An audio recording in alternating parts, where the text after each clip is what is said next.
రేపు 14 మకర సంక్రాంతి మంగళవారం పవిత్రమైన రోజు. దేవతలు ఈరోజు మేల్కొని ఉంటారని, స్వర్గ ద్వారాలు ఈరోజు తెరుచుకొని ఉంటాయని మన పురాణాలు చెబుతున్నాయి. అయితే ఎంతో పవిత్రమైన ఈ సంక్రాంతి రోజున ఇంట్లోని ఆడవారు పొరపాటున కూడా ఈ కూరను వండితే అప్పుల పాలైపోతారు. ఈరోజు ఎవరు కూడా ఈ కూరను వండకూడదు, అలాగే తినకూడదు. కాదని ఈరోజు ఈ కూరను వండినా తిన్నా లేనిపోని కష్టాలు ఎదురవుతాయి. చేతిలోని ధనమంతా కూడా ఖర్చయిపోతుంది. చేతిలో రూపాయి కూడా మిగలదు. ఒకరి దగ్గర చెయ్యి చాచి అడగవలసిన పరిస్థితి వస్తుంది. కాదని ఈ కూరని తింటే నరకానికి పోతారు అని శాస్త్రాలు చెబుతున్నాయి. కాబట్టి గుర్తు పెట్టుకోండి, ఈ సంక్రాంతి రోజున ఎవరు కూడా ఈ కూరను వండవద్దు, అలాగే తినవద్దు. కాదని తింటే మాత్రం 7 జన్మల దరిద్రం పడుతుంది. ఆర్థిక సమస్యలు వస్తాయి, పరమ దరిద్రం పడుతుంది, భవిష్యత్తులో అనేక కష్టాలు వస్తాయి. మరియు మకర సంక్రాంతి రోజు ఏ కూరను తినకూడదు అనే విషయాన్ని ఇప్పుడు మనం ఈ వీడియోలో తెలుసుకుందాం. శీతాగాలులు, మంచు కురిసే వేళలు. ఇదే తరుణంలో సూర్యుడు మకర రాశిలోనికి ప్రవేశిస్తాడు. అలా సూర్యుడు మకర రాశిలోనికి ప్రవేశించడాన్ని మకర సంక్రాంతి అంటారు. సంక్రాంతి లేదా సంక్రమణం అంటే గమనం. సూర్యుడు ఒక రాశి నుంచి మరొక రాశిన అడుగు పెట్టడాన్ని సంక్రమణం అంటారు. 12 రాశులలో సంచరించే సూర్యుడు పుష్యమాసంలో మకర రాశిలోనికి అడుగు పెడతారు.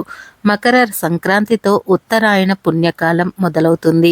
ఈరోజు స్వర్గ ద్వారాలు తెరిచి ఉంటాయని పురాణాలు చెబుతున్నాయి. సంక్రాంతి తెలుగు వారికి అతి ముఖ్యమైన పెద్ద పండగ. అంతేకాదు ఈ పర్వదినం భారతదేశంలో చాలా ప్రాంతాలలో ముఖ్యమైనది. అందుకే దీనిని తెలంగాణ, ఆంధ్ర, కర్ణాటకలో సంక్రాంతి అని, తమిళనాడులో పొంగలి అని, గుజరాత్లో మకర సంక్రాంతి అని, పంజాబ్, హర్యానాలో లోరీ అని పిలుస్తారు. కొన్ని రాష్ట్రాలలో మాగి అని పిలుస్తూ ఉంటారు. ఏదైనా ఈ పండుగకు సందర్భంగా సంతోషానికి కారణాలు అన్ని చోట్ల ఒకటే. ఎక్కడైనా ఇది రైతుల పండగ. ఎడ్ల బండ్ల మీద ధాన్యం ఇంటికి చేరేసరికి రైతు కళ్ళలో ఆనందం మెరుస్తూ ఉంటాయి. అందుకే ఈ రోజున నిజంగా పండగే. 3 రోజులు జరుపుకునే ఈ పండుగను పెద్ద పండుగ అంటారు. సంక్రాంతి సందర్భంగా కోళ్ల పందాలు, ఎడ్ల పందాలు నిర్వహిస్తారు. గాలిపటాలు కూడా ఎగరవేస్తారు. ఈ పండుగ 3 రోజుల్లో కూడా ఉదయాన్నే నిద్రలేచి శుచిగా స్నానం చేసుకోవాలి. కొత్త బట్టలను ధరించాలి లేదా శుచిగా ఉన్న ఉతికిన బట్టలను ధరించాలి. అలాగే ఈ 3 రోజులు కూడా గుమ్మానికి పసుపు రాసి కుంకుమ బొట్లు పెట్టుకోవాలి. ముఖ్యంగా సంక్రాంతి రోజున 2 పాల చుక్కలను గుమ్మంపై చల్లాలి. అలా చల్లటం వలన లక్ష్మీదేవి అనుగ్రహం లభిస్తుంది. మీకు ఉండే కష్టాలు పోతాయి, ధన సమస్యలు పోతాయి, ధనలాభం కలుగుతుంది.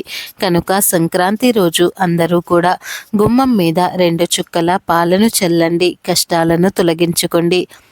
సంక్రాంతి రోజు అందరూ ఏదో ఒక పాలతో చేసిన తీపి పదార్థాన్ని తినాలి. అంటే పాలతో చేసిన పరమాన్నం, పొంగలి, ఏదో ఒక తీపి పదార్థం తయారు చేసి దానిని ఇంటి దైవానికి నివేదన చేసిన తర్వాత కుటుంబమంతా కూడా ప్రసాదంగా తినాలి. తీపి పదార్థం చేయలేని వారు జస్ట్ పాలల్లో బెల్లం కానీ పంచదారను కానీ కలిపి దేవునికి నివేదన చేసి తర్వాత ఆ పాలను తీర్థంగా తీసుకున్నా చాలు. మళ్ళీ వచ్చే సంవత్సరం వరకు మీపై, మీ ఇంటిపై దైవానుగ్రహం ఉంటుంది. చాలా మంచిది. ఇలా నైవేద్యాన్ని పెట్టే ముందు ఖచ్చితంగా దేవుడి ముందు దీపారాధన చేయాలి. ఆ దీపారాధన కూడా ఆవు నెయ్యితో చేయాలి. లేకపోతే నువ్వుల నూనెతో అయినా సరే దీపారాధన చేసుకోవచ్చు. ఇలా దీపం పెట్టుకొని ఆ దీపంలో ఒక యాలకును వెయ్యాలి. ఇలా వేసి దీపం పెట్టడం వలన మంచి ఫలితం ఉంటుంది. భగవంతునికి ఆ దీపం చేరుతుంది, మీకు మంచి జరుగుతుంది. ఈ సంక్రాంతి సమయంలో అంటే భోగి, సంక్రాంతి, కనుమ ఈ 3 రోజుల్లో పొరపాటున కూడా కొన్ని తప్పు పనులు అసలు చేయకూడదు. కాదని చేస్తే 7 జన్మల దరిద్రం పడుతుంది. మళ్ళీ వచ్చే సంక్రాంతి వరకు కష్టాలను అనుభవిస్తారు. మీ శరీరంలోనికి దరిద్ర దేవత ప్రవేశిస్తుంది. ఇక మీరు ఏ పని చేసినా కలిసి రాదు అని శాస్త్ర పండితులు చెబుతున్నారు. సంక్రాంతి సమయంలో చేయకూడని మొట్టమొదటి తప్పు ఏమిటి అంటే స్నానం చేయకుండా ఉండకూడదు. భోగి, సంక్రాంతి, కనుమ రోజుల్లో స్నానం చేయకుండా అసలు ఉండకూడదు అని శాస్త్రాలలో చెప్పారు. ఈ రోజుల్లో స్నానం చేయకపోతే రోగాలతో ధనహీనుడిగా జీవిస్తారని శాస్త్రాలలోనే ఉంది. కాబట్టి సంక్రాంతి సమయంలో అసలు ఈ తప్పు చేయకండి. స్నానం చేయకుండా ఉండకండి. అది కూడా ఈ పండుగ రోజుల్లో తెల్లవారుజామునే నిద్రలేచి స్నానం చేస్తే జన్మ జన్మల దరిద్రాలు దోషాలు పోతాయి. ఇక రెండవ తప్పు ఏమిటి అంటే ఆధ్యాత్మిక మార్గంలో ముందుకు వెళ్ళదలుచుకున్న వారు దయచేసి ఈ సంక్రాంతి సమయంలో కోడి పందాలు ఆడటం కానీ లేదా చూడటం కానీ చేయకండి. రెండు జంతువుల కాళ్లకు కత్తులు కట్టి అవి రక్తం వచ్చేలాగా ఒకదానికొకటి చీరేసుకుంటూ ఉంటే అది చూసి ఆనందిస్తే దాన్ని షాడిజం అంటారు. అలాంటి మనస్తత్వాన్ని ఏ దేవతామూర్తి అంగీకరించదు. నిరపరాధులైన జంతువులను బాధ పెడితే తర్వాత నరకంలో శూలక్రోత నరకమనే నరకాన్ని అనుభవిస్తారని, తరువాత జన్మల్లో ఒళ్ళంతా శూలాలతో గుచ్చుతారని గరుడ పురాణంలో చెప్పారు. కనుక ఆధ్యాత్మిక మార్గంలో ఉన్నవారు సంక్రాంతి సమయంలో కూడా కోళ్ల పందాలను ఆడకండి, చూడకండి. ఎందుకంటే ఇలాంటి హింసను చూడటం కూడా మహాపాపమే. కనుక సంక్రాంతి సమయంలో ఈ తప్పు చేయకుండా జాగ్రత్తగా ఉండండి.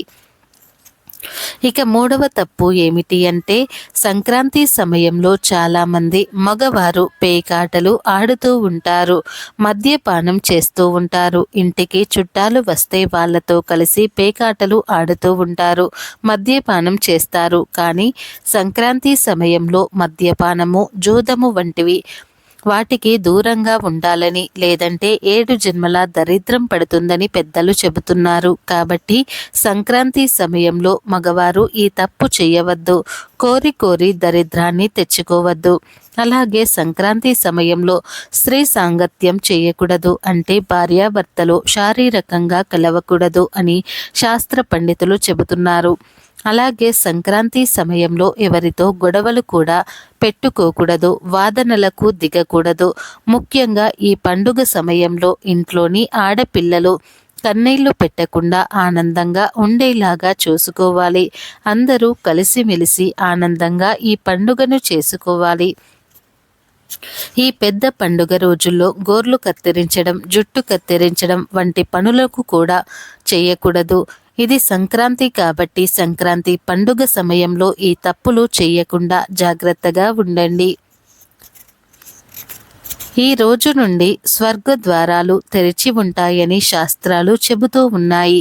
ఉత్తరాయణ పుణ్యకాలంలోనే దేవతలు మేలుకుంటారు. మకర సంక్రాంతి రోజు ముఖ్యంగా 3 విధులు తప్పనిసరిగా ఆచరించాలి. అవి స్నానము, పూజ, దానము. సంక్రాంతి రోజు చేసే స్నానానికి ఎంతో ప్రాధాన్యత ఉంది. ఈరోజు నల్ల నువ్వుల పిండిని శరీరానికి నలుగు పెట్టి సూర్యోదయానికి పూర్వమే నువ్వుల నూనె తలకు పట్టించి తల స్నానం చేయాలి. ఈరోజు ఇలా స్నానం చేస్తే జీవితంలో ఉత్తమ ఫలితాలు కలుగుతాయి. ఈరోజు ఖచ్చితంగా స్నానం చేయాలి, లేదంటే 7 జన్మల దరిద్రం పడుతుందని శాస్త్రాలలో చెప్పారు. ఈరోజు కాకులు కూడా స్నానం చేస్తాయి. ఇక ఈ సంక్రాంతి రోజు స్నానం చేసే నీటిలో కొన్ని నల్ల నువ్వులను కానీ, తెల్ల నువ్వులను కానీ, 3 రేగి పండ్లను కానీ, లేదా గరిక పోచలను కానీ నీటిలో ఏదో ఒక దానిని వేసుకొని 5 నిమిషాల తర్వాత స్నానం చేయాలి. ఒంటికి నువ్వుల పిండితో నలుగు పెట్టుకొని నువ్వుల నూనె శరీరానికి పట్టించి ఆ తర్వాత నీటిలో ఇవి వేసుకొని సూర్యోదయానికి పూర్వమే అంటే 7:30 లోపు స్నానం చేయాలి. సంక్రాంతి రోజు ఇలా స్నానం చేస్తే జన్మ జన్మల నుండి వెంటాడుతున్న దోషాలు పోతాయి. 7 జన్మల పాపాలు దరిద్రాలు పోతాయి.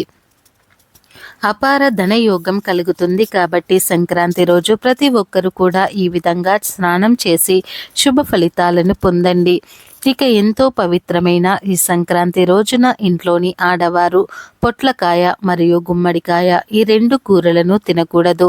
ఎవరు వండకూడదు. కూరల రూపంలోనే కాదు, ఫ్రై రూపంలో కానీ వడియాల రూపంలో కానీ, పచ్చళ్ళ రూపంలో కానీ, ఇలా ఏ రూపంలోనూ అయినా సరే ఈ కూరలను తినకూడదు. కాదని ఈరోజు పొట్లకాయను కానీ, గుమ్మడికాయను కానీ తింటే అప్పుల పాలైపోతారు. ఆర్థికంగా చాలా కష్టాలు పడవలసి వస్తుంది.